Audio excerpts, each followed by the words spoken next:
नमस्कार मंडळी. आपल्या धर्मसंस्कृती चॅनलमध्ये आपल्या सर्वांचं स्वागत आहे.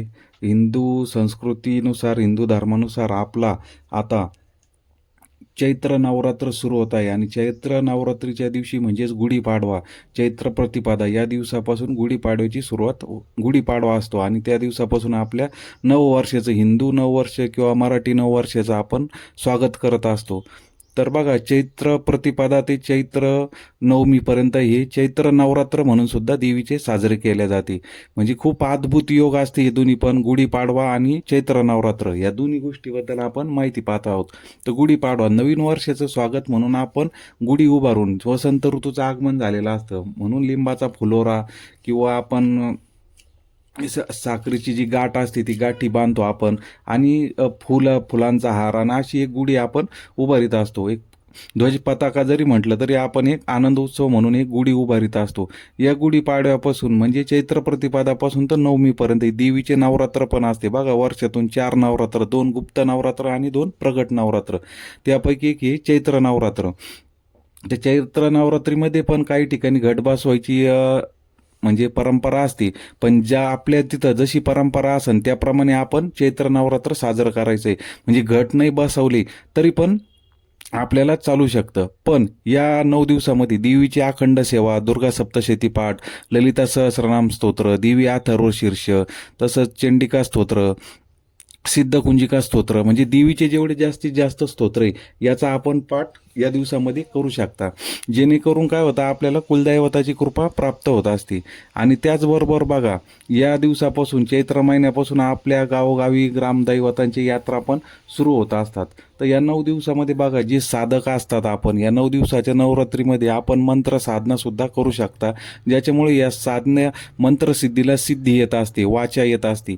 तर 9 दिवसामध्ये आपण जसं पहिल्या दिवसापासून अनुष्ठान, साधक लोकांनी समजा अनुष्ठानाला जर करायचं असेल तर त्यांनी एक घट बसून आणि त्या घटाला साक्षी ठेवून आपलं मंत्र अनुष्ठान हे 9 दिवस आपण सारखं करायचं आहे. त्याच्यामुळं काय होतं, आपल्याला मंत्रसिद्धी होती.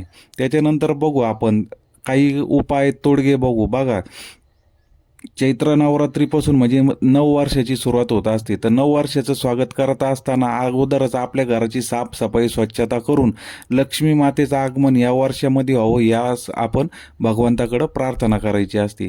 आणि बघा, ज्यावेळी चैत्र नवरात्रीमध्ये कधी पण एखाद्या मंगळवारी आपण आपल्या देवीचं ओटी भरण करून तिथून जे गहू तांदूळ आपण देवीला ओटी भरणमध्ये वाहत असतो ते आपण लाल किंवा पिवळ्या कपड्यामध्ये थोडे तांदूळ मुठभर घेऊन बांधून आणि आपल्या तिजोरीमध्ये ठेवायचे. हळद कुंकू त्याला व्हायचं आणि आपल्या तिजोरीत पुढच्या नवरात्रीपर्यंत ठेवायचं. याच्यामुळे बघा, लक्ष्मीचा योग आपल्या घरामध्ये कायमचा येत असतो. छोटा उपाय करून बघण्यासारखा आहे.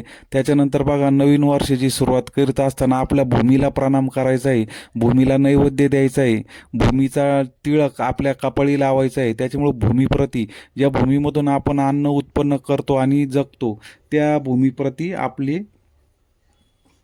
कृतकृत्य म्हणून आपण भूमीचे आभार मानायचे, म्हणून त्या नैवेद्य द्यायचा त्या भूमीमातेला आणि प्रणाम करायचा आहे. त्याचप्रमाणे आपले जे हिंदू धर्माचं जे प्रतीक आहे, जे गोमाता आहे, त्या गोमातेला सुद्धा या दिवशी नैवेद्य द्यायचा आहे. तिच्या पायाखालच्या ज्या माती, ज्यावेळेस आपण पाणी टाकू पायावर तर मातीचा जो गंध तयार होतो तो गंध पण आपण लावू शकतो. त्याच्यामुळे आपले नवग्रह शांत होऊ शकता. म्हणजे हे उपाय फक्त या 9 दिवसातच करायचे आहे. जो मंगळवार सांगितला, या मंगळवारी विशेषतः आपण या चैत्र नवरात्रीमध्ये आपण हे उपाय करायचे आहे. त्याच्यामुळं काय होतं, घरामध्ये बरकत येते. बघा, याच्यानंतर आपल्या घरामध्ये नवीन शेतकरी जे लोक असतात, शेतकऱ्याच्या घरामध्ये धान्य संपदा या काळामध्ये येत असते. ज्यावेळेस आपण धान्य शेतातून काढून घरामध्ये आणतो त्यावेळेस त्या धान्याची सुद्धा पूजा करून त्याची एक रास आपल्या देवापुढं, इष्टदैवतापुढं ठेवायची असते. तुमच्या ठिकाणी किंवा आपली जी जमीन असते शेती त्याच्या आजूबाजूला जी सेंद्रिय दैवत असते, विशेषतः म्हसोबा, बिरोबा, लमान, वेताळ बाबा यांच्या पुढे एक एक मूठ आपल्या घरामध्ये आणायच्या अगोदर एक एक मूठभर त्यांना, त्या देवांना ठेवायचं तिथं आणि त्यांचे आशीर्वाद मागायचे. कारण ते आपल्या रक्षण करत असतात, त्या आपल्या भूमीचे किंवा शेत जमिनीचे. त्यांच्या प्रती आपण आभार व्यक्त करण्यासाठी ही कृती करायची आहे आणि त्यांचे आशीर्वाद प्राप्त करून घ्यायचे आहे.